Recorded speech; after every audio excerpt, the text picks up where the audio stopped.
మంత్రి గారు మన ప్రజా ప్రభుత్వం మీ ప్రభుత్వం మనందరి ప్రభుత్వం ఏదైతే మన రేవంత్ రెడ్డి గారు ఉన్నారో 9వ తారీఖున అందరికీ రుణమాఫీ చేయబోతా ఉంది.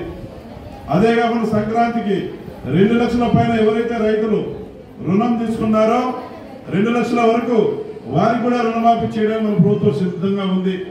రైతు భరోసా కూడా రైతు సోదరులు ఎప్పుడు నేను చూస్తున్న రైతు భరోసా కూడా సంక్రాంతి పండుగకి మన ముఖ్యమంత్రి గారు రైతు భరోసా గురించి ప్రకటించబోతా ఉన్నారు. ఇవాళ రైతులు ధాన్యం అమ్ముకుంటే ధాన్యం కొనుగోలు కేంద్రాల్లో బోనస్ ఒక కింటా ధాన్యం అమ్ముకుంటే 500 బోనస్.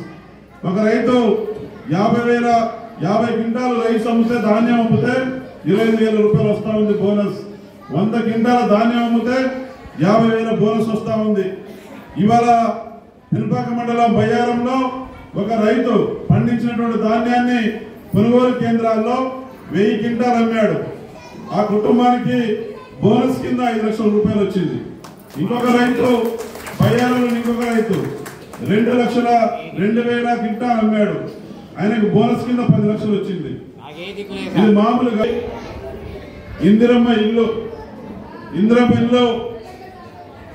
నిన్న కాక మొన్ననే మన ముఖ్యమంత్రి గారు యాప్ ప్రారంభం చేసినారు. ఆ యాప్ను డౌన్లోడ్ చేసుకొని పేదవాళ్ళందరూ కూడా దరఖాస్తు పెట్టుకోవాలి.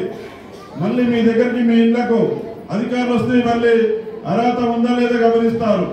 కాబట్టి మన ముఖ్యమంత్రి రేవంత్ రెడ్డి గారు, మన హౌసింగ్ శాఖ మంత్రి గారు, మన ఉమ్మడి ఖమ్మం జిల్లా ముద్దుబిడ్డ మనందరి ప్రియతమ నాయకులు పొంగులేటి శ్రీనివాసరెడ్డి గారు హౌసింగ్ శాఖ మంత్రి గారు ఇవాళ ఏదైతే యాప్ వచ్చిందో మీరందరూ దరఖాస్తు పెట్టుకోండి.